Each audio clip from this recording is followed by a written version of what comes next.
You got to hand it to the organizers of the World Boxing Super Series because they have had so many obstacles to contend with regards to this particular, what do you want to call it, competition, league, organization.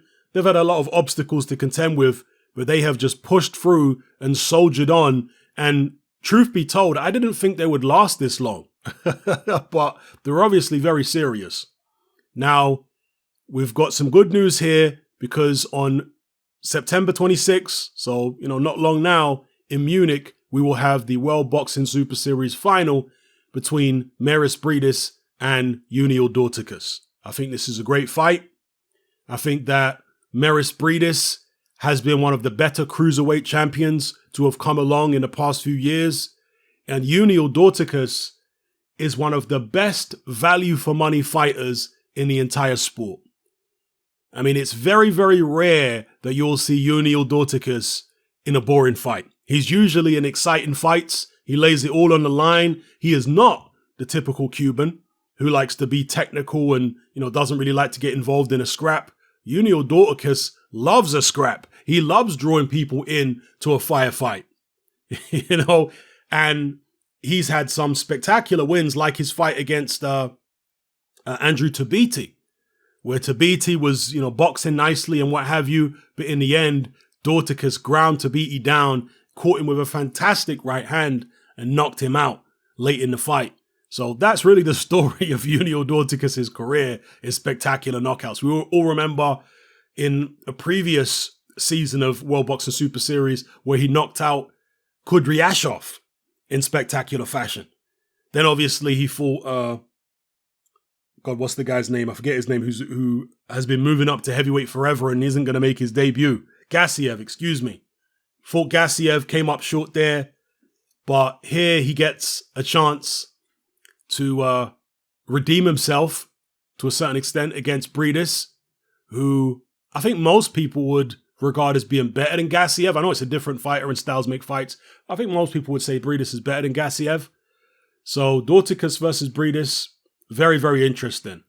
Now, Briedis is a strong guy. He's in shape. He's a good puncher. He gave Usyk one of his toughest fights.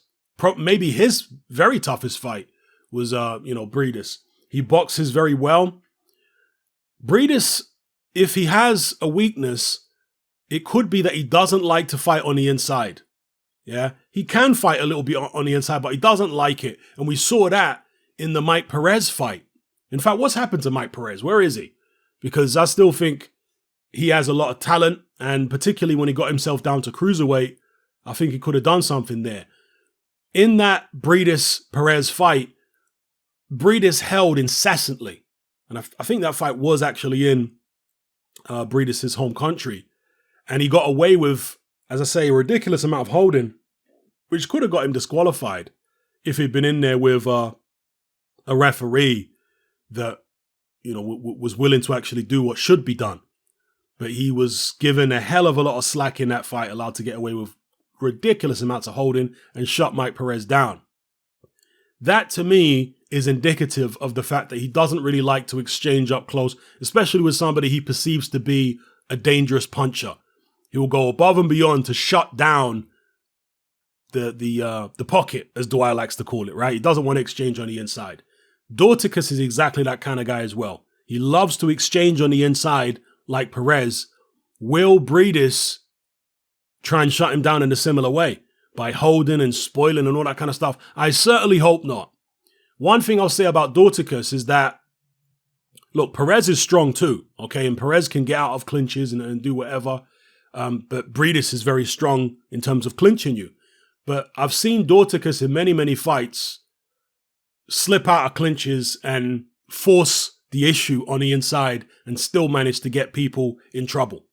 So if Briedis does plan on wrapping him up like an octopus, hopefully Dorticos can manage to break free. Now look, the onus is not on Dorticos to break free of the clinches. The onus is on the referee to prevent Briedis from clinching excessively. That's where the onus is. At the end of the day, the referee is there to enforce the rules. Excessive clinching is against the rules. It's illegal. You're not allowed to excessively clinch. So, again, where is this fight going to be? I'm going to assume that once again, it's taking place. Oh no, it's not taking place in Latvia. Okay, maybe we'll get some better refereeing here then. It says the two will meet on DAZN at the Plaza Media Broadcasting Center in Munich, Germany. Okay. And with the fact that there's no crowd there as well, maybe that will help in terms of the referee being fair and all that kind of stuff. So yeah, interesting fight, great fight. Looking forward to it at the end of this month. Mairis Briedis versus Yuniel Dorticos. And look, I've just criticized Briedis for the excessive holding in the Mike Perez fight, but he's also put on some fantastic performances where there wasn't any excessive holding, like against Alexander Usyk, and I feel like that was a real close fight. And obviously there's been, many other fights, even when he fought Manuel Charr at heavyweight, right? Fantastic performance. So look, Briedis is a fantastic fighter. Don't get it twisted, okay? And this Dorticos fight is something I'm very much looking forward to. Briedis could very well beat Dorticos legitimately without any excess holding and all that kind of stuff, all right? But I'm just putting it on the table that he has been known to do that in at least one fight in the past. So you have to watch out for it, all right? Let me know what you guys think in the comment section below. Briedis Dorticos, something to look forward to at the end of the month. It's happening, I'm out.